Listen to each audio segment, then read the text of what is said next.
Yo, what's going on YouTube? How you guys doing? So there's a developer update that just dropped on August 23rd. If you're watching this video, this is probably the day after they released it, but I wanted to maybe like go over it real quick and just kind of give my thoughts because there's not much on this, but the stuff that is on this is kind of a big deal, and I think it's maybe worth going through and giving my thoughts on it and maybe discussing how impactful it's going to be. So yeah, let's just hop right in. Basically, the first big change that they're doing is they're changing how much Bloodwebs cost, and essentially everything in the Bloodweb is getting changed. This is the current price right here on the left of how much everything costs, whether it's an event item, common, uncommon, the whole way up to ultra rare. And this is the new price that's going to be available after the update, which should be, again, in about a week. Everything's getting reduced by roughly 33%. So basically what they said is they've seen a lot of feedback saying that people were upset about the fact that the bloodpoint bonuses were removed from barbecue and chili and we're going to live forever. And people were saying it's harder to, you know, get items and stuff that you want in your bloodwebs because you're basically getting less blood points overall than before. So even though the grind was made easier in terms of unlocking perks, people were unhappy that they were getting less items and less offerings and everything because, you know, they don't get double blood points every single game anymore. So they wanted to remedy it, which is, you know, fair enough to me. Now this is interesting because I think most people look at this and they just say like, yeah, that's good, great, awesome, lovely, right?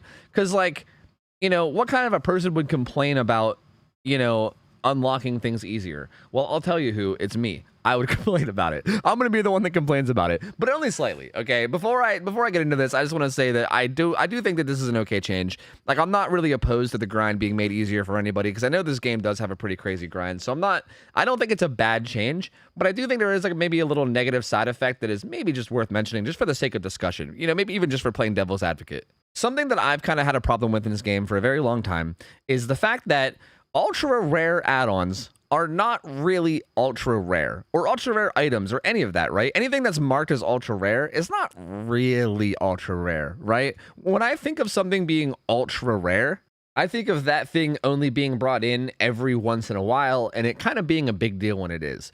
But that's not really how this game has been for, I don't know, maybe ever? I don't know if the game's ever really been like that.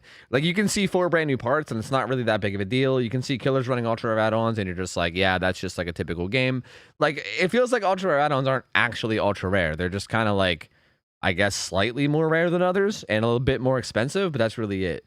And I don't know, maybe that's not a problem for anybody else. It's really not a problem for me. I guess it's just something that I think would be cool if it was different. It's something I always kind of wished was different.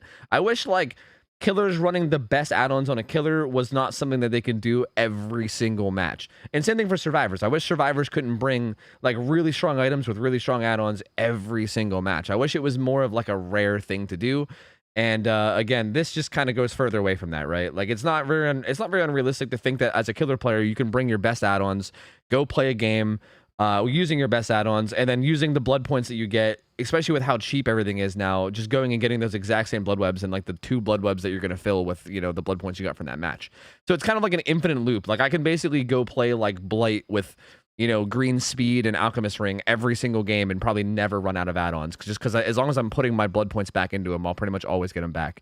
So again, I don't know. Like, it's not a bad thing. It really isn't, right? Like, in the grand scheme of things, it's not a bad thing. I do think there is that little negative side effect that a lot of people maybe don't think about, or maybe they do think about it and they just don't care the way that I do, but it's just something to think about, I think. Overall, though, I do think this is a good change because, again, anything that makes the grind easier in DBD is probably a good thing. I'm also super biased because I have 10,000 hours, so I'm sure players that are new are going to appreciate this a lot. So, you know, maybe I should just shut the hell up. But anyway, moving right along, we got camping and tunneling. So this is a really, really, really big one.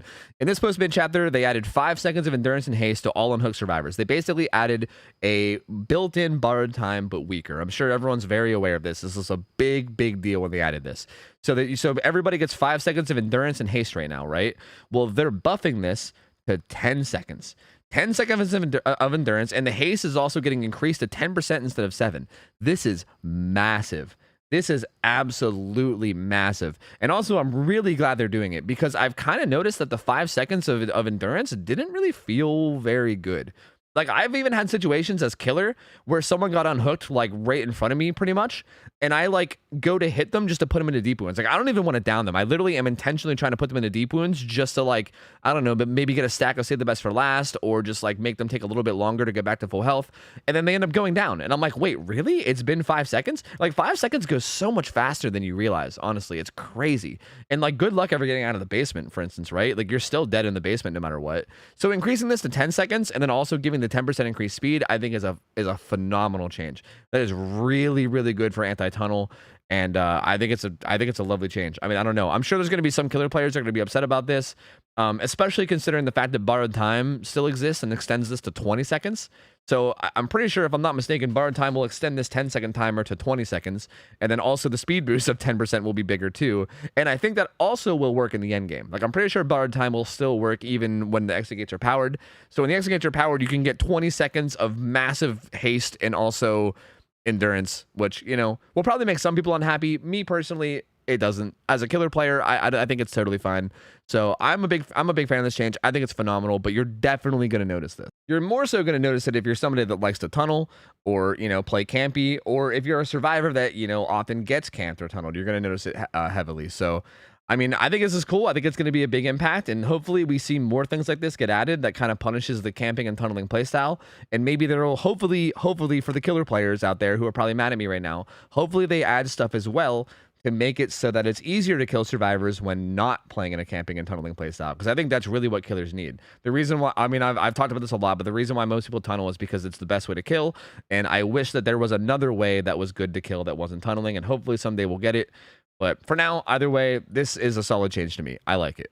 So moving on to perks, there's some perk changes. Well, actually, not even just perks. Mettle of Man. They're just talking about Mettle of Man for now.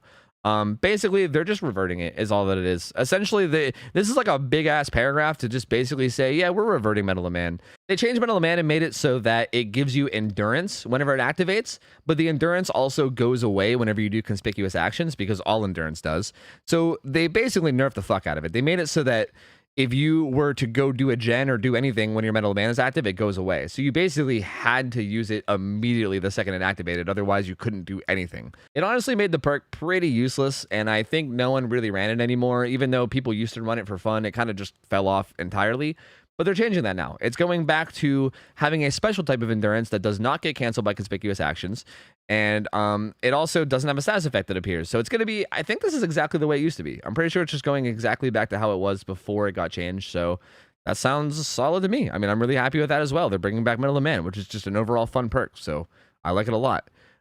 This is a pretty big thing here, and a lot of this is vague. I think the most important parts about this are vague, but these are all the changes that they're doing to Wesker.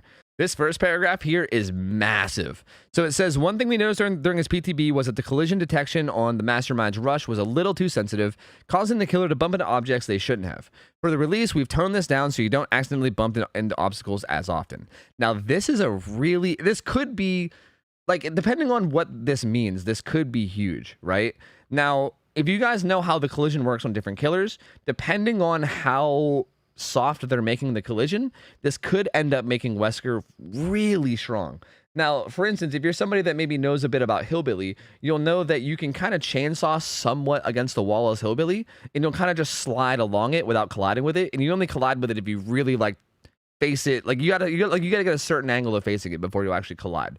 And then there's other killers that really aren't like that. They don't really slide along walls, and they'll collide with it really, really easily. So it really depends on what they're doing with this. You know, as far as the collision goes, because they don't really say specifically, right? They just say, yeah, we're just making it better, you know? So this is really interesting, and I think this is going to play a big role. I have no idea how good or bad it's going to be. If they make his collision really soft, I think he's going to be a fucking insane killer, honestly. I think he's going to be really, really strong. But if his collision is still kind of rough, but it's just a little bit better, then I think that's probably the better option. So I'm hoping that's what ends up happening. But this could be massive, or this could be nothing. It really depends. We got to just kind of wait and see. This is interesting. They polished the way it works with pallets and windows. They're making it so that if you dash at somebody that's in the middle of a vault, it does damage to them. I think this is how it was supposed to work on the PTB, but it was like bugging out a lot of the time, so it wasn't working. But yeah, basically, if someone's mid-animation of vaulting and you dash at them, you basically just get the hit, which is good. And they're also making it so that when you stand too close to a vault, as Wesker vaults it, you get hit, which I don't really like. They're kind of doing it to avoid, like, survivors vaulting the pallet or window after you vaulted as Wesker, but you could have already avoided that by just body blocking it. Like, I tested this a lot in the PTB, and if you vaulted a window or a pallet as Wesker, you can just sit still or hold backwards and like block the thing so the survivor couldn't vault it. I think that was like an interesting mind game to try to vault the thing that Wesker just vaulted, and they're kind of like taking that mind game away, kind of.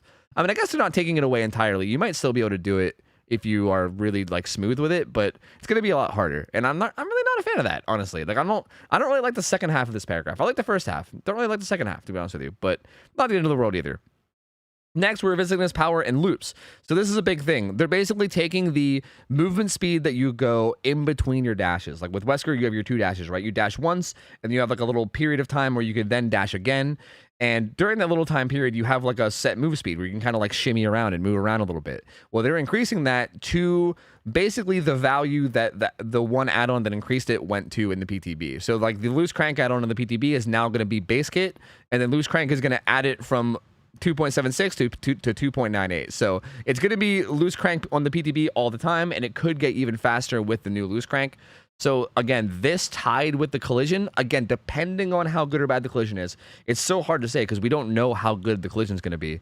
But depending on how good the collision is, along with this buff, he could end up being really strong. I mean, he could still be weak. We really don't know. It all just boils down to how the collision goes. But this looks really promising in terms of Wesker being stronger, right? It seems like he's definitely going to be like significantly stronger no matter what. This is one where basically when you throw a survivor into another survivor, it just puts them in the deep wounds. That's really all it is. It's that people were having trouble realizing that they were injured, so to make people realize more, that's putting them into deep wounds, which is pretty fair. It's kind of hard to not notice going into deep wounds, right? Like it kind of gives your whole screen a massive effect, and it makes everything dark. You'd be kind of insane to not be able to notice it. Last but not least, we've slightly toned down the survivor collision during the Mastermind's Bound. This is pretty nice too. This is a nerf to Wesker, but I think this was a much needed one. The hitbox felt huge on this dash. Like I felt like sometimes the survivor would be like around a corner and I would just still grab them. Like I would just scoop them up, like kind of vacuum them into my dash and still grab them. So they're reducing that. They're making it so it's a little bit harder to collide with the survivors, which I think is better. You're gonna have to actually aim a little bit better. That mixed with the other buffs feels like it's kind of promising, right? It feels like hopefully with these buffs, it'll be easier to put yourself in a position to actually get the hit, but the hit will actually require better aiming, so that makes it more skill-based all around, hopefully. I mean, honestly, these changes all sound solid. Again, I have like little beefs with like, little things here and there, but overall, these all seem really solid, so I'm excited. I think Wesker, again, depending on what this collision is, could end up being insane after this patch. Okay, this next one's a heartbreaker, man. Reassurance. So this perk was insane on the PTB. They're basically changing it so that instead of having a 40-second cooldown like it did on the PTB, they're making it so that it can only be used once per hook instance. So basically, like if a survivor is sitting on their first hook on stage, you can use it once, and then you can't use it again until they go to struggle. Then in struggle, you can use it again, and that's it. So like once per hook stage. Whereas on the PTB, you can use this an insane amount of times. Like it was insane. Like you were able to spam it like crazy, and you basically just hard punished camping, and it was honestly great. I kind of liked it a lot. Now it still punishes camping. It's still a solid perk, but I feel like now it leans a lot more towards kind of like how kinship is, where I feel like nobody really runs kinship in like solo queue. It feels like specifically the type of perk that you only run whenever you have like a full squad of gamers that are kind of organized and like can play around it. And I kind of feel like that's how Reassurance is going to be now, which kind of sucks. Like I feel like the PTB Reassurance was something that I could see myself running in solo queue, and I can see other people running in solo queue, and you could just see it around a lot. But now I feel like, is anyone going to run the solo queue? Like I feel like it's going to require some like organization and like people knowing that it's coming. And if you don't know it's coming, I feel like it's not going to get nearly as much value as it should. And I just don't really seeing any play outside of like organized groups, which sucks. Like I don't like that. I wish it was more viable in like a solo queue setting, but I don't know. I still do like the perk. I still think it's a cool perk. I still think it's nice that it punishes camping at least a little. And yeah, I mean, I'm still excited for it. It is a little heartbreaking to me. I was a little excited to have a really, really strong and powerful anti-camp perk that really, really affected the game.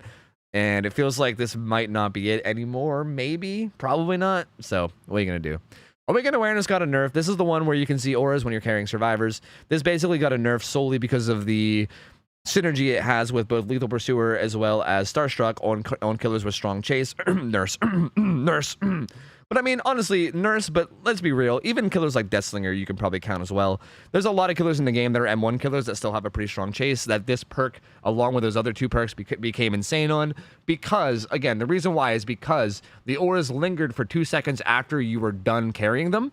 And because Lethal Pursuer increases all aura reading, it made it so that 2 seconds turned into 4 seconds, which with a killer like Nurse or even like Slinger, That's a big deal. Like, that amount of aura reading is nuts. So they made it so that it doesn't linger anymore, and you basically only see auras while you're carrying, and the second you stop carrying, they go away. So I think it's just a good change. I think it was pretty needed. I mean, I still think nurses' attacks should be considered special attacks and not basic attacks, but that's a topic for another day. This is just a pretty good change.